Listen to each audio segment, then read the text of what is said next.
अस्सलाम वालेकुम प्यारे दोस्तों, उम्मीद करते हैं कि आप खैरियत से होंगे। दोस्तों, क्या आप जानते हैं कि यूरोप के दिल में एक छोटा सा मुल्क है जिसकी चॉकलेट का जायका दुनिया के बड़े बड़े ब्रांड्स को पीछे छोड़ देता है, जहां हर साल फूलों से बना कलीन जमीन पर बिछाया जाता है। ये है बेल्जियम, जो यूरोपीय यूनियन का दारुल हुकूमत है और सैकड़ों साल पुराने किले, नहरें, गाँव और दिल जीतने वाली कहानियाँ भी इसमें समाये हुए हैं। इस वीडियो में आप जानेंगे बेल्जियम कहाँ वाक़या है और दुनिया में इसकी क्या अहमियत है, इस मुल्क की तारीख कैसे इनकलाब से गुजरी, इस मुल्क के ऐसे कवानीन और रिकॉर्ड जो आपने कभी पहले शायद ना सुने हों। इसके अलावा हम इस मुल्क की मईशत के बारे में बात करेंगे और सबसे बढ़कर सियाहती मकामात जो देखने वालों का दिल मोह लेते हैं। तो अगर आप भी एक छोटे मगर ज़बरदस्त मुल्क के बड़े बड़े कमालात जानना चाहते हैं तो ये वीडियो आपके लिए है।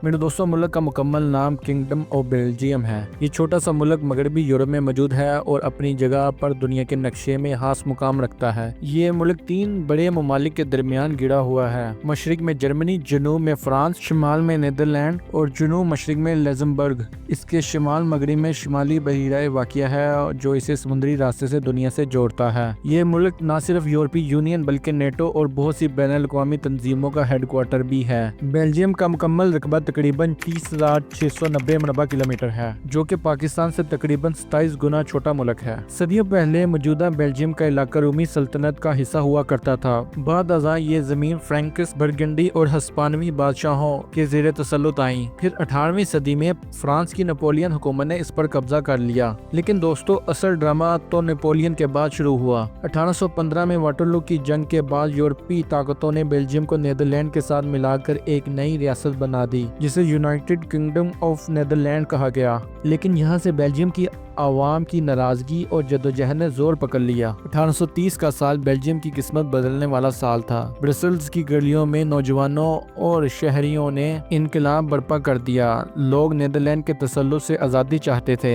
ये एक सकाफती और मजहबी इख्तलाफात पर मबनी बगावत थी, जिसने चंद ही हफ्तों में आग की तरह पूरे मुल्क को लपेट में ले लिया। मेरे दोस्तों, वो इनकलाब रंग लाया। 4 अक्टूबर 1830 ईस्वी को बेल्जियम ने अपनी आज़ादी का ऐलान कर दिया और यूरोपीय ताकतों ने फिर जल्द ही नई रियासत को तस्लीम कर लिया। मुल्क की 3 सरकारी ज़बानें हैं, जिनमें डच, फ्रांसीसी और जर्मन शामिल हैं। बेल्जियम की अक्सरियती आबादी ईसाईयत से ताल्लुक़ रखती है, खास तौर पर रोमन कैथोलिक फ़िरका सबसे नुमाया है। ताहम जैसे जैसे वक्त गुजरा, बेल्जियम ने दीगर मज़ाहिब के मानने वालों को भी कबूल किया और आज ये मुल्क मजहबी हम आहंगी और रवादारी की अलामत है। इस्लाम, यहूदियत, बुद्ध मत और दीगर मज़ाहिब के पैरोकार भी इस सरजमीन पर अमन से बसते हैं। बेल्जियम को दुनिया में चॉकलेट का जादूगर कहा जाए तो बेजाना होगा। यहाँ तकरीबन 2000 से ज़ायद दुकानें सिर्फ चॉकलेट ही फरोख्त करती हैं और इसके अलावा यहाँ तकरीबन 1500 से ज़ायद इक़साम की बियर मौजूद है और हर बियर को पेश करने के लिए एक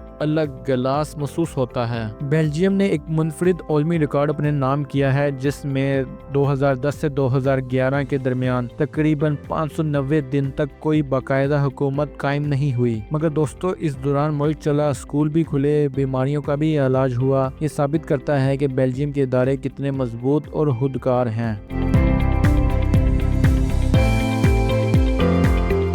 दोस्तों, बेल्जियम को ज़मीनी किला जात कहा जाता है। यहाँ तकरीबन 3000 से ज़ायद किले मौजूद हैं। यानी अगर आप हर दिन एक किला देखें तो कई साल लगेंगे सबको देखने में। आइए अब मुल्क की मईशत पर नज़र डालते हैं। ये मुल्क बज़ाहिर छोटा है मगर आलमी मईशत में इसका हिस्सा काबिल ज़िक्र है। मुल्क का शुमार डेवलप्ड यानी तरक्की याफ्ता ममालिक में होता है। ये यूरोपीय यूनियन का एक अहम रुकन है और यूरोपीय यूनियन के मरकजी दफातर इसके शहर ब्रसेल्स में ही मौजूद हैं। मुल्क का जीडीपी तकरीबन 600 अरब अमेरिकी डॉलर के करीब है, जो कि पाकिस्तानी बजट के तकरीबन 1.5 गुना से भी ज्यादा है। अगर फीकस आमदनी की बात करें, यहाँ हर फर्द की औसत सालाना आमदनी तकरीबन 52,000 अमेरिकी डॉलर के करीब है, जबकि पाकिस्तान और इंडिया में ये 2,000 डॉलर से भी कम है। यानी बेल्जियम के शहरी ना सिर्फ खुशहाल हैं बल्कि मेयार जिंदगी भी बुलंद है। मुल्क में यूरो करेंसी चलती है। बेल्जियम का सबसे سے دلچسپ پہلو یہ ہے کہ اس کے پاس قدرتی وسائل بہت کم ہیں۔ یہاں کوئلہ ماضی میں صنعتی انقلاب کا ذریعہ تھا، لیکن اب یہ زیادہ تر درآمدات پر انحصار کرتے ہیں، یعنی تیل، گیس، خام دھاتیں، اناج وغیرہ۔ میرے دوستوں، ملک نے اپنے محدود وسائل سے زبردست صنعتیں کھڑی کی ہیں۔ یہاں کی معیشت چند بڑی صنعتوں پر مشتمل ہے۔ یہاں ہائی ٹیک مشینری، کاریں، ہوائی جہاز کے پرزے، کیمیکل، ادویات اور اسٹیل تیار ہوتا ہے، جو کہ دنیا کے مختلف ممالک کو برآمد ہوتا ہے۔ بیلجیم یورپ کے سب سے بڑے ایکسپورٹرز میں سے ایک ہے۔ میرے دوستوں، بیلجیم میں گلیکسو سمتھ کلائن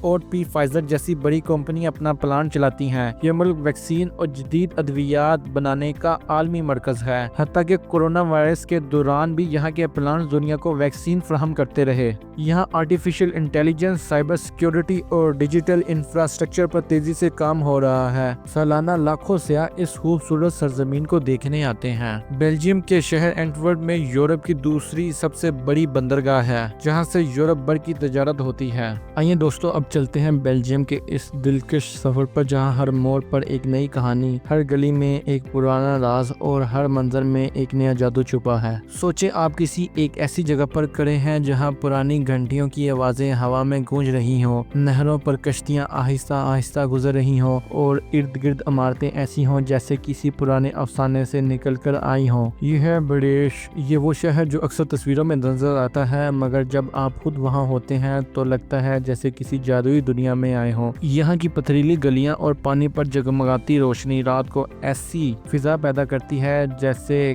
وقت تھم گیا ہو۔ یہاں بیٹھ کر جب آپ کسی نہر کے کنارے کافی کا کپ تھامے کسی پرانی دکان کی کھڑکی سے باہر جھانکتے ہیں تو ہر لمحہ فن بن جاتا ہے۔ اب ذرا رخ کریں گینٹ کی طرف، ایک ایسا شہر جہاں ماضی اور حال نے ہاتھ تھام لیا ہے۔ یہاں کی گلیوں میں گھومتے ہوئے آپ کو محسوس ہوگا کہ آپ تاریخ کی کسی کتاب کے اندر چل رہے ہیں۔ پھر ہم پہنچتے ہیں اینٹورپ، جہاں آرٹ، فیشن اور جدید زندگی کا ایسا حسین امتزاج ہے جو نوجوانوں کو خاص طور پر اپنا گرویدہ بنا لیتا ہے۔ یہاں آپ کو تاریخی عمارتوں کے سائے میں چھپے جدید کیفے ملتے ہیں۔ اب ذرا شہر سے نکل کر قدرت کے آغوش میں چلتے ہیں۔ ایک جگہ ارڈیناس کے جنگلات موجود ہیں، جہاں آپ قدرت کی خاموش زبان کو سن سکتے ہیں۔ اونچے نچلے پہاڑی راستے، ہرے بھرے جنگلات اور چھوٹی چھوٹی ندیوں کے بہتے جھرنے، یہ سب مل کر انسان کو وہ سکون دیتے ہیں جو شہروں کی ہنگامہ خیزی چھین لیتی ہے۔ اور آخر میں ذکر کرتے ہیں ڈربی کا، جو دنیا کے سب سے چھوٹے شہروں میں شمار ہوتا ہے، لیکن اس کی خوبصورتی اور سکون کئی بڑے شہروں کو بھی پیچھے چھوڑ دیتا ہے۔ یہاں کی پرانی پتھریلی گلیاں، چھوٹے کیفے اور ندی کے ساتھ ساتھ چلنے والے راستے ہر قدم پر ایک نئی تصویر بنا دیتے ہیں۔ تو دوستو، یہ تھی بیلجیم کے بارے میں دلچسپ حقائق سے بھرپور ایک معلوماتی ویڈیو۔ اگر آپ کو ویڈیو پسند آئی ہے تو براہ مہربانی لائک کیجئے، سبسکرائب کیجئے، شیئر کیجئے اور مزید اس طرح کی ویڈیوز بر وقت دیکھنے کے لیے گھنٹی کے بٹن کو دبا دیجئے۔ اور اگلی ویڈیو تک خدا حافظ۔